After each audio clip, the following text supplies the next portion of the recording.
Chris, you're currently sitting second in the league behind Workington. Does it almost feel a bit like it's deja vu at the end of last season?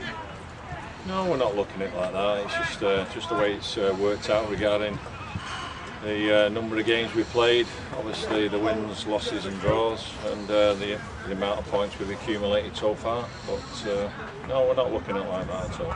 And looking at to Saturday, obviously Workington should have been our opponents, but instead it's Prescott Cables. What are you expecting from that game on Saturday? Yeah, tough game. You know, they've had a close game against Tadcaster. Tadcaster gave us a good game on Saturday.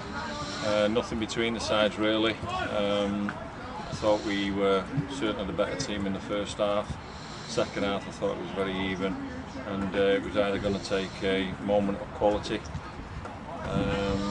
to split the sides, which TK provided, or a moment of madness, which happened in the first half regarding the goal we given. But outside of that, I was more than happy with the 3 points.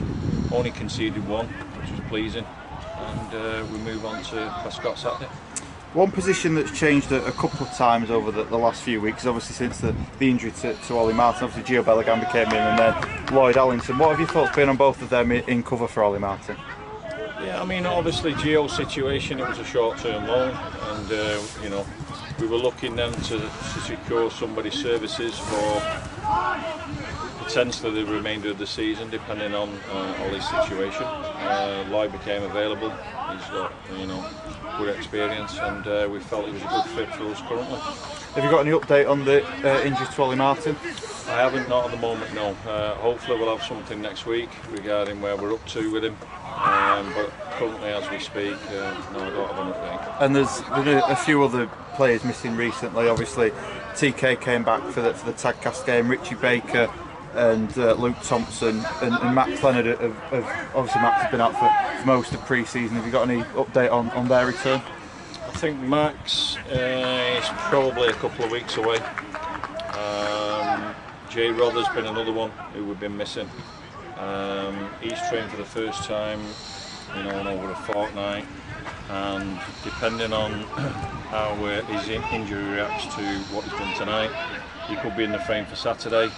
Regarding Richie Baker, it's a reoccurrence of his hamstring. We're just going to have to be really careful with that. Again, I would say probably a fortnight for Richie, but you never know. Things can change quickly regarding injuries, the way players look after themselves these days, and hopefully things are going in the right direction and the injuries are improving very quickly. As we've seen over the last few days, the weather hasn't been too kind to us. Is this the time of year as a manager you could do without, with the chances of games being called off? Yeah, especially as it's a short season. Imagine if the games keep getting called off for the weather as well. We could be condensing everything into a 6-month period at that rate. But no, I mean, obviously we don't want games off. We do have some momentum, and ultimately we want to keep that momentum going. Cheers, Chris.